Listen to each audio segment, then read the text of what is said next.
नमस्कार मंडळी, कसे आहात? मजेत आहात ना? एका नवीन कोऱ्या व्हिडिओमध्ये तुम्हा सर्वांचे मनापासून स्वागत आहे. मित्रांनो, करमणुकीचे व्हिडिओज हे आपण नेहमीच बघत असतो, मनोरंजन करून घेत असतो. परंतु बऱ्याच वेळेला थोड्याशा वेगळ्या विषयामध्ये बोलणं किंवा वेगळ्या विषयाचे व्हिडिओ करणं, बघणं हे खूप इम्पॉर्टंट आहे.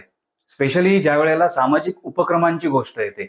आता सामाजिक उपक्रम करणाऱ्या संस्था कमी आहेत का? तर नाही. सामाजिक उपक्रम करणाऱ्या संस्था बऱ्याच आहेत, पण निस्वार्थीपणे सामाजिक उपक्रम करणाऱ्या संस्था बऱ्याच कमी आहेत.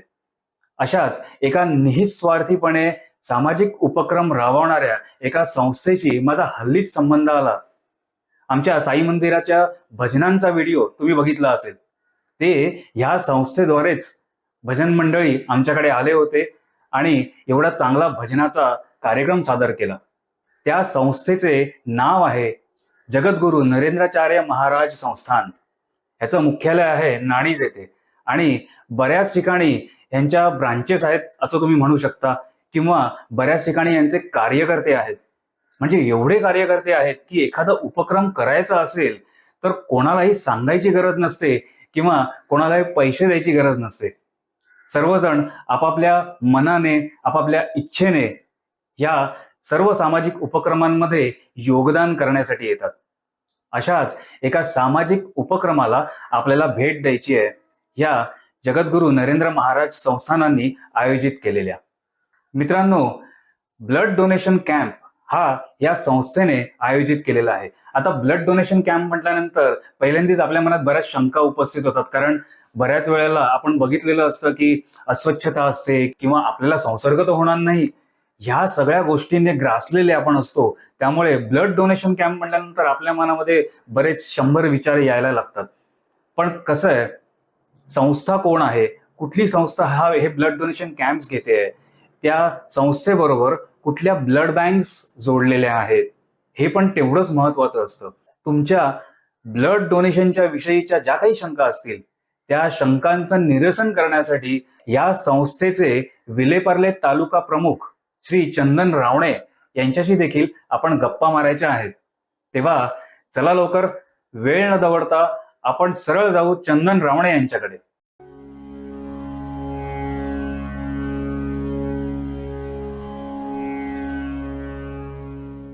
तर तुमच्या मनात रक्तदानाविषयी ज्या शंका असतील त्यांचं निरसन करण्यासाठी आणि जगद्गुरु श्री नरेंद्राचार्य महाराज संस्थान यांच्या कार्याविषयी जाणून घेण्यासाठी आपल्या बरोबर आहेत विलेपार्ले तालुका प्रमुख श्री चंदन रावणे सर.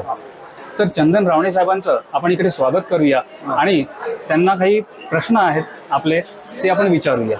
सर्वप्रथम जगद्गुरु श्री नरेंद्राचार्य महाराज संस्थान यांच्या कार्याविषयी आम्हाला थोडक्यात सांगा. जगद्गुरु नरेंद्राचार्य महाराज संस्थान श्री क्षेत्र नाणीज, आमच्या संस्थानाच्या माध्यमातून वैद्यकीय, शैक्षणिक असे उपक्रम राबवले जातात. आणि आपल्याला माहितीच आहे, आज श्री क्षेत्र नाणीज या ठिकाणी ज्युनियर KG पासून 10वी पर्यंत इंग्लिश मीडियम शिक्षण हे विनामूल्य दिलं जातं. त्या मुलांना जेवणापासून शाळेचा गणवेश, बुटं हे सर्व विनामूल्य दिलं जातं. जे शाळेतील मुलं शिकतात त्यांना त्या ठिकाणी अध्यात्म आणि विज्ञान याच्यावर चांगलं यांची सांगड घालून चांगल्या पद्धतीने शिकवलं जातं. आणि दरवर्षी त्या संस्थांची आमची जी शाळा आहे या शाळेचा 100% 10वीचा रिझल्ट लागतो. दुसरा विषय असा आहे, आपल्या संस्थानाच्या माध्यमातून वैद्यकीय उपक्रम राबवले जातात. उदाहरणार्थ आज रक्तदान शिबिर आहे. आमचं एक मोठं हॉस्पिटल आहे, हॉस्पिटलमध्ये विनामूल्य उपचार त्या ठिकाणी केले जातात. जसं दुसरा विषय असा की जसं रक्तदान आहे, रक्तदानाच्या माध्यमातून आपण गरजू रुग्णांना रक्त पुरवतो. आपल्या संस्थानाच्या माध्यमातून 55,000 देहदान शरीर बॉडी डोनेशन केलेलं आहे. आपण गव्हर्नमेंट हॉस्पिटलला बॉडी डोनेशन केलं 55,000. बापरे. आतापर्यंत आपल्या संस्थानाच्या माध्यमातून 74 देहदान झालेले आहेत. अच्छा, म्हणजे रजिस्ट्रेशन तुम्ही 55,000चं केलेलं आहे. आणि या रजिस्ट्रेशन ज्यावेळी झालं त्याच्यामध्ये आपले महाराष्ट्राचे मुख्यमंत्री देवेंद्रजी फडणवीस साहेब त्या उद्घाटनाला होते. त्यांच्या हस्ते आपण त्यांच्या हस्ते त्यांनाच 55,000 फॉर्म दिले होते. म्हणजे रक्तदानानंतर जे श्रेष्ठ दान आपण जे म्हणतो ते देहदान असतं. देहदान आहे. म्हणजे आता तुम्ही ते देखील कार्य करताय. तर आतापर्यंत आपण 74 देहदान पूर्ण केलेले आहेत आणि सध्या आपल्या भारतामध्ये चांगल्यात चांगला डॉक्टर निर्माण व्हावा किंवा तो शिकावा, त्यासाठी आपल्याला देहाची किंवा एका मृतदेहाची गरज असते. सध्या ते कुठेही अवेलेबल होत नाही. जर आपला जर चांगला डॉक्टर समाजाला जर द्यायचा असेल तर त्याला चांगलं त्या बॉडीवरती त्याला अभ्यास केला पाहिजे. त्यासाठी आपण देह त्या ठिकाणी एखादा मृत व्यक्ती आहे, आपण समजा मी आज तर मला काय झालं तर माझं जे शरीर आहे ते आपण गव्हर्नमेंट हॉस्पिटलला पण देतो, जसं नायर हॉस्पिटल आहे, जे आहे, अशा ठिकाणी आपण त्या ठिकाणी डॉक्टर तयार करण्यासाठी आपलं देह त्या ठिकाणी देतो. आपण परत आता रक्तदान शिबिरावरती येऊ, कारण आज आपल्याकडे रक्तदान शिबिर आपण आयोजित केलेलं आहे. तर ह्या रक्तदान शिबिराविषयी बऱ्याच लोकांच्या मनात शंका असतात. म्हणजे त्या स्वच्छतेच्या विषयी असू देत किंवा आपल्याला कुठला संसर्ग होऊ नये ह्या सगळ्या गोष्टींविषयी असू देत. मी असं ऐकलं की तुम्ही लोकांच्या घरी जाता आणि लोकांना सगळं पटवून देण्याचं काम करता की रक्तदान हे किती महत्त्वाचं आहे. आमच्या संस्थेच्या माध्यमातून दरवर्षी असे महारक्तदान शिबिर लावले जातात आणि आता उदाहरणार्थ आज आपण या ठिकाणी शिबिर लावलं आहे. असं टोटल मुंबईमध्ये 67 म्हणजे 67 रक्तदान शिबिर फक्त मुंबईमध्ये चालू आहेत. तसंच पूर्ण महाराष्ट्रामध्ये आज रक्तदान शिबिर चालू आहेत. आता आम्ही या ठिकाणी शिबिर लावलं तर आम्ही स्लम एरियामध्ये जातो, ज्या ठिकाणी सुशिक्षित व्यक्ती नाहीये, ज्यांना रक्तदानाचे महत्व माहिती नाही. तर आज आमच्याकडे युवा टीम आहे, आज कॉलेज स्टुडंट आहेत, चांगले वेल एज्युकेटेड लोक आहेत. त्यांच्यानंतर आमच्याकडे महिला वर्ग आहे.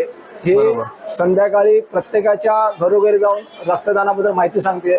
उदाहरणार्थ लोकांना रक्तदान द्यायला लोक घाबरतात, पण आम्ही आमचे जे काही व्हॉलेंटियर आहेत, जसं महाराजांचे जे साधक आहेत, शिष्य आहेत, जे भक्त आहेत, ती गुरु आदेश गुरु सेवा म्हणून लोकांच्या घरोघरी पोचते आणि लोकांना रक्तदानाबद्दल अशी जनजागृती केली जाते की आपण रक्तदान केल्यानंतर आपल्या भविष्यामध्ये, सध्या आपल्याला माहिती आहे आता 12 वर्ष म्हणा, 15 वर्ष म्हणा, 18 वर्ष, 20 वर्षाच्या पोरांना आता हल्ली हार्ट अटॅकचं प्रमाण वाढलेलं आहे. बरोबर. तर आपण दरवर्षी किमान 2दा तरी रक्तदान केलं तर शरीरामध्ये नवीन रक्त तयार होतं, फ्रेश रक्त तयार होतं. त्याच्यामुळे आपल्याला कॅन्सर म्हणा किंवा ज्या शरीरामध्ये जास्त कॅलेस्ट्रॉल जमा झाल्यामुळं ब्लॉकेज तयार होतात. बरोबर. दरवर्षी रक्तदान केल्यामुळं ते ब्लॉकेजही तयार होत नाही, कारण शरीराचं रक्त हे पातळ होतं आणि जर शरीरामध्ये रक्त समजा जाडं राहिलं तर ब्लॉकेजचे चान्सेस वाढतात, कॅलेस्ट्रॉल वाढतात. त्याच्यामुळे रक्तदान करणं गरजेचं आहे. लोक या गोष्टीचा अभ्यास झाल्यानंतर लोक या ठिकाणी रक्तदान करतात. आज या ठिकाणी आपण जे रक्तदान शिबिर आयोजित केलेलं आहे, या शिबिरामध्ये ट्रामा हॉस्पिटल म्हणजे बाळासाहेब ठाकरे हॉस्पिटल, दुसरी ब्लड बँक म्हणजे मीनाताई ठाकरे हॉस्पिटल, या 2 ब्लड बँका या ठिकाणी आलेल्या आहेत. आणि या नामांकित ब्लड बँका आल्यामुळं एखादा डोनर या ठिकाणी डोनेशन करायला खात्रीपूर्वक होतं, बाबा नाही मी चांगल्या ठिकाणी रक्तदान करतो किंवा हे ब्लड बँक चांगले आहेत, त्या पद्धतीने लोक या ठिकाणी उतरतात. बरोबर. कारण ज्या वेळेला लोकांच्या मनात ही शंका येते रक्तदानाविषयी आणि जर अशा मोठ्या संस्था जर ह्या सगळ्या ह्याच्यामध्ये मदत करायला तयार असतील तर मला वाटतं लोकांचा सहभाग जास्त वाढेल ह्या सगळ्या गोष्टींमध्ये.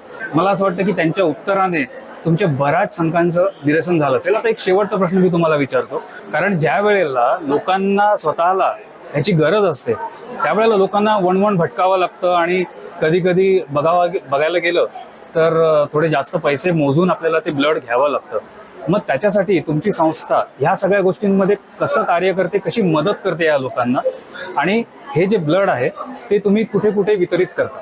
भविष्यामध्ये जर तुम्हाला कधी रक्त लागलं तर आमच्या संस्थानाचे जगद्गुरू नरेंद्र महाराज संस्थाना अंतर्गत ब्लड इन नीड हे उपक्रम चालू असतं. पाठी तुम्ही बॅनर पाहिलं, याच्यामध्ये आपला एक लँडलाईन नंबर असतो, ब्लड इन नीड आहे. आणि याच्यामध्ये लँडलाईन नंबर आहे. समजा महाराष्ट्रामध्ये म्हणा, मुंबईमध्ये म्हणा, तुमच्या ओळखीचं कुणी समजा ओळखीचा जरी नसला, जर त्याला रक्ताची गरज लागली तर तुम्ही हमखास आमचा हा लँडलाईन नंबर त्याला देऊ शकता. एकदा आमच्या ब्लड इन नीडमध्ये त्याचा कॉल आल्यानंतर अर्ध्या तासामध्ये आमच्याकडून त्यांना रिप्लाय जातो आणि त्यांच्यापर्यंत आम्ही डोनर पाठवून त्या ठिकाणी डोनेशन करून त्या रुग्णाला आम्ही रक्ताची मदत करतो. दुसरं थिंग तुम्ही मागाशी विचारलं की आता आपण हे जे ब्लड दिलेलं आहे, तर सध्या अशी परिस्थिती आहे की थॅलेसेमियाचे पेशंट वाढलेत, कॅन्सरचे पेशंट वाढलेत, बरोबर. किंवा एखादा हार्ट अटॅकचं बायपास सर्जरी आहे, एखादा मोठा अपघात झालाय त्याला बरोबर. रक्ताची गरज आहे. असे जे खरंच ज्यांना गरज आहे पण त्यांना रक्त मिळत नाहीये, बरोबर. अशा लोकांना रक्त मिळावं हे आमच्या संस्थानाचं पहिलं प्राधान्य आहे. आमच्या जगद्गुरू नरेंद्र महाराज संस्थानाचा संकल्प आहे की या वर्षाला आपल्याला 1 लाख रक्तकुपिका संकलित करायच्या आहेत आणि आज पूर्ण महाराष्ट्रामध्ये आज एका दिवसाला रक्तदान चालू आहे. याच्यातून जे काही रक्तदान होईल त्यातलं अर्ध आपण महाराष्ट्र जे गव्हर्नमेंट ब्लड बँक आहेत, जे हॉस्पिटल आहेत त्यांना ते रक्त आपण पुरवणार. त्याच्यानंतर जे आपले सीमावरती जे आपले जवान आहेत त्यांच्यासाठी ते आपण ब्लड त्यांना देणार आहोत. अरे वा, म्हणजे एवढं महत्वाचं कार्य ही संस्था करते आहे आणि कुठलाही गाजावाजा न करता कुठलंही मार्केटिंग होत नाहीये. आणि जे कामं करणारी लोक आहेत ती सगळी लोक म्हणजे ह्या संस्थेचे कार्यकर्ते आहेत, जे एकही पैसा न घेता फक्त महाराजांच्या आदेशानुसार कार्य करतात. बरोबर आहे. तर आपण ह्या संस्थेच्या कार्यासाठी आपण खूप साऱ्या शुभेच्छा देऊ. आणि रावणे साहेब, तुम्ही आमच्याबरोबर बोलल्याबद्दल तुमचे मनपूर्वक धन्यवाद. श्री गुरुदेव. जगद्गुरू नरेंद्राचार्य महाराज संस्थानाकडून नेहरू नगर, विलेपार्ले पश्चिम येथे रक्तदान शिबिर आयोजित केले गेले होते. हे सर्व संस्थानाचे कार्यकर्ते ब्लड बँक कर्मचाऱ्यांच्या मदतीसाठी इथे बसले आहेत. बेसिक इन्फॉर्मेशन असलेला फॉर्म भरून घेऊन त्यांना पुढच्या काउंटरवर इथून पाठवले जाते. या रक्तदान शिबिरासाठी मीनाताई ठाकरे ब्लड बँक आणि बाळासाहेब ठाकरे ब्लड बँक यांनी मदतीचा हात पुढे केला होता. रक्तदान शिबिरासाठी जय्यत तयारी करूनच ही मंडळी इथे आली होती. शिबिरासाठी लागणारं सर्व साहित्य पुरेशा प्रमाणात आणलं गेलं होतं. इथे ब्लड सॅम्पल्स घेऊन त्या रक्ताची चाचणी केली जात होती आणि त्याचा रिपोर्ट पुढे सरकवला जात होता. रक्तदान करणाऱ्या प्रत्येक रक्तदात्यास दोन्ही ब्लड बँकांकडून प्रमाणपत्र व रक्तदाता ओळखपत्र दिलं गेलं, जेणेकरून भविष्यामध्ये त्याचा त्या रक्तदात्यास फायदा होईल. मीनाताई ठाकरे या ब्लड बँकेचा पूर्ण स्टाफ हा स्वतः जातीने सर्व व्यवस्था पाहण्यासाठी उपस्थित होता. तुम्ही बघू शकता की संस्थानाने लोधियावाडी हॉलमध्ये या शिबिरासाठी कशी सुंदर व्यवस्था केली आहे. रक्तदात्यांना त्रास होणार नाही याची दक्षता घेतली जात होती. त्यांना चहा, कॉफी, बिस्किट तसेच सकाळच्या नाश्त्याचीही सोय संस्थानाने केली होती. हा एक संस्थेच्या कार्यकर्त्यांचा काउंटर मला दिसला. बघूया त्यांना विचारून की हा कसला काउंटर आहे ते. आता हा जो तुम्ही काउंटर लावलेला आहे तो काउंटर एक्झॅक्टली कसला आहे? आम्ही जगद्गुरू नरेंद्राचार्य महाराज या संस्थानातर्फे रक्तदान शिबिर आयोजित केलेलं आहे आणि त्याद्वारे आम्ही रक्तदान करण्यासाठी प्रवृत्त करत आहोत स्थानिकांना. अच्छा, म्हणजे ज्या लोकांचं तुम्ही रजिस्ट्रेशन करून घेतलेलं आहे स्पेशली या रक्तदान शिबिरासाठी, मग त्यांना संपर्क करण्यासाठी तुम्ही हा काउंटर ओपन केलेला आहे का? हो, हा काउंटर त्यांना संपर्क करण्यासाठी आहे. अच्छा, म्हणजे बऱ्याच लोकांना कारण तुमच्याकडे एक डेटा आलेला असेल पूर्ण, हो. तर त्या डेटानुसार त्या लोक येत आहेत की नाही येत आहेत ते बघण्यासाठी आम्हाला रिस्पॉन्स खूप छान आहे. खूप जण येत आहेत स्वतःहून रक्तदान करण्यासाठी, कारण आम्ही त्यांना रक्तदानाचे फायदे आम्ही सांगितलेले आहेत आणि प्रत्येकाच्या मनात भावना आहे, धार्मिक भावना म्हणा किंवा सामाजिक भावना म्हणा, त्याचं प्रत्येक जण भान ठेवून इथे रक्तदान करायला सकाळपासून खूप माणसं येत आहेत. असंच तुमचं कार्य चालू राहू दे. आणि मला ऍक्च्युली बघायला पण खूप चांगलं वाटतंय की तुम्ही एवढी मेहनत करताय कुठलाही फायदा न बघता. हो, तेव्हा माझ्याशी बोलल्याबद्दल धन्यवाद. थँक्यू. तर आपल्या बरोबर आता आहेत ब्लड बँक टेक्निशियन दर्शना गोसावी. तर मला मॅडम तुम्हाला एक 2-3 प्रश्न विचारायचे आहेत. एकदम सिंपल प्रश्न आहेत. त्यातला पहिला प्रश्न असा आहे की रक्तदानाचे फायदे आम्हाला थोडक्यात सांगा आणि तोटे जर काही असतील तर ते देखील सांगा. पहिली गोष्ट म्हणजे रक्तदानाचे फायदे हे आहेत की तुम्हाला तुमच्या बॉडीमध्ये नवीन रक्त तयार होतं आणि नवीन ब्लड RBC लाल रक्तपेशी असतात त्या तयार होतात. दुसरी गोष्ट म्हणजे ब्लड डोनेशन केल्याच्या नंतर ज्या इम्पॉर्टंट 5 टेस्ट असतात त्या आपल्या फ्रीमध्ये होतात. Like HIV, HBsAg, VDRL, malaria, ते जे म्हणजे रिॲक्टिव्ह आहेत, आपण नॉन रिॲक्टिव्ह आहेत, ह्याची जाणकारी आपल्याला मिळते. जर याच्यासाठी आपल्याला जर चेक करायचे असेल तर एक्स्ट्रा पैसे खर्च करावे हा, लागतात. करावे त्या सगळ्या गोष्टी या फ्री मध्ये मध्ये होऊन होतात. बरोबर. जर इन केस रिॲक्टिव्ह असेल तर आपल्याला मोठी प्रोसिजर असते, ती पण क्लिअर होते. आपल्याला त्वरित उपचार पण चालू होतात गव्हर्नमेंट हॉस्पिटलमध्ये. तर हा एक फायदा आहे. ब्लड डोनेशन केल्याच्या नंतर निदान आपण 3 व्यक्तींचं जीवन वाचवू शकतो. कारण का एकदा आपण ब्लड डोनेशन करून 3 कंपोनंट बनतात, RCC, प्लेटलेट, FFP. मग ते 3 वेगवेगळ्या पेशंटला दिल्यावर आपल्याला एक समाधान असतं की एका डोनेशनने 3 जणांचे आपण जीव वाचवतोय म्हणून. अच्छा, म्हणजे एकदा तुम्ही ब्लड डोनेशन केल्यानंतर तुम्ही 3 जीव वाचवू शकता. हा. एका खूप मोठी गोष्ट सांगितली तुम्ही. तेच, थँक्यू. रक्तदान हे कसं गुपित आहे. कोणी कोणाला केलं म्हणजे कोणी कोणतं दान करतं ते कोणाला समजत नाही. बरोबर. ते इम्पॉर्टंट असतं, गुपित असतं. तसे हे रक्तदान जे आहे ते गुपित आहे. एक बरोबर. आपल्याला समाधान मिळतं की बरोबर. हा मी काहीतरी एक चांगलं काम केलंय. आणि सध्या तरी आता ह्या सिच्युएशन मध्ये बघताना थॅलेसिमिया सारख्या मुलांना महिन्याला 2-2 वेळा बॅग्स द्याव्या लागतात ब्लडच्या. तर बरोबर. ते एक मोठं कार्य असतं की आपल्यामुळे कोणाचा तरी जीव वाचतोय. बरोबर. नॉट ओनली थॅलेसिमिया, की खूप सारे ऍक्सिडेंट पेशंट असतात, खूप सारे जणांची सर्जरी असते. रक्तदानाचे काही तोटे आहेत का? नाही, रक्तदानाचे काहीच तोटे नाहीये. फक्त रक्तदान केल्याच्या नंतर आपलं हिमोग्लोबिन वगैरे सगळं मेंटेन राहतं. इन केस आपलं हिमोग्लोबिन वाढलं तर ते बॅग आपण यूज करू शकत नाही. त्यापेक्षा बेटर आहे की आपण रक्तदान केल्याने आपलं हिमोग्लोबिन पण मेंटेन ठेवू शकतो. जर आपण आपलं हिमोग्लोबिन अबाव 90च्या वरती गेलं तर ते ब्लड आपण कधीच यूज करू शकत नाही कोणत्याच पेशंटसाठी. अच्छा, म्हणून रक्तदान करण्याचे मोस्ट ऑफ द फायदेच आहे, तोटे काहीच नाही. अच्छा. आता दुसरा प्रश्न आहे माझा की रक्तदान कोण करू शकतो? रक्तदान मेल फिमेल दोघेही करू शकतात. ज्यांचं हिमोग्लोबिन 12.5च्या वरती आहे किंवा 12.5 असेल ते दोन्ही मेल या फिमेल हे दोघेही करू शकतात. एज क्रायटेरिया आहे लाईक ज्यांचं एज कम्प्लीट 18 आहे आणि 60 पर्यंत याने रेग्युलरली 18 to 60 हे लोक रेग्युलरली ब्लड डोनेट करू शकतात. बरोबर. ब्लड डोनेट करण्याचा काही स्पॅन आहे का? म्हणजे आज जर मी रक्तदान केलेलं आहे तर ते किती दिवसांनी मला रक्तदान करायला पाहिजे? जर आज आपण रक्तदान केलं तर मिनिमम आपल्याला 3 मंथ्स कम्प्लीट असावे लागतात. 3 months complete असावे लागतात. कारण का जेव्हा आपण ब्लड डोनेशन करतो तर ते लाल रक्तपेशी मॅच्युअर होण्यासाठी 3 महिन्याचा कालावधी असतो. तर मोस्ट ऑफ द ब्लड डोनेशनचा कालावधी म्हणजे गॅप हा 3 मंथ्सचा असतो. कारण बऱ्याच वेळेला असं होतं की अरे बापरे, आता माझं रक्त गेलं, आता कसं होणार? नाही. तर हे रक्त परत बिल्ड व्हायला साधारण किती दिवस लागतात ते पण जरा सांगा. 24 hours मध्ये 24 hours मध्ये पूर्ण आपलं ब्लड पूर्ण रिकवर होतं. रिकवर. फक्त आपल्याला ब्लड डोनेट करायचं असेल तर आपल्याला 3 महिने थांबावं लागेल. कालावधी आहे. अच्छा. म्हणजे आता समजा एखाद्याची ऍक्सिडेंट झालाय हा, बरोबर. आणि त्याचे रिलेटिव्ह डोनेशन साठी, हा. तर मग त्या केसमध्ये रिलेटिव्ह तेव्हा डोनेट करू शकतात. बट कसं आहे, सेम रिलेशनशिप मध्ये ते ब्लड त्यांना देता येऊ शकत नाही. जर आमच्याकडे दुसरी त्याच ब्लड ग्रुपची दुसरी बॅग अवेलेबल असेल तर आम्ही ती बॅग त्यांना देऊ शकतो. अच्छा. त्यांचीच आम्ही सेम रिलेशनशिप मध्ये नाही देऊ शकत. अच्छा. अच्छा. मग ते मॅनेज करावं लागेल की दुसरा बी पॉजचा ग्रुप माझ्याकडे अवेलेबल आहे, ती बॅग मी त्यांना देऊ शकते आणि त्यांची मी दुसरं कोणाला तरी ऍडजस्ट करू शकते. अच्छा, म्हणजे रिप्लेसमेंट थोडक्यात करावी लागेल. हा, म्हणजे ती ह्याच्यासोबत नाही, पेशंट आणि ब्लड बँक सोबत नाही, दुसरी बॅग जी कोणती असेल त्यात. अच्छा. अच्छा. बरं, दर्शना मॅडम, आमच्याशी बोलल्याबद्दल तुमचे खूप धन्यवाद थँक्यू. आणि तुम्हाला खूप साऱ्या शुभेच्छा तुमच्या भविष्यासाठी. धन्यवाद.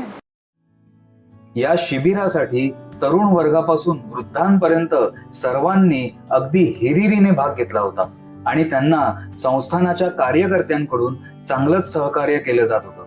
आपल्याला बघायला मिळालं की एखाद्या संस्थेने जर निस्वार्थीपणे सामाजिक कार्याचा विडा उचलला तर अशक्य वाटणाऱ्या गोष्टी देखील शक्य होतात. अगदी तळागाळाच्या लोकांकडून भरभरून सहकार्य केलं जातं. दिवसाच्या अखेरपर्यंत जवळजवळ 450 रक्तदात्यांनी रक्तदान केले आणि या विभागातील हा रक्तदानाचा सोहळा यशस्वीरित्या पार पडला.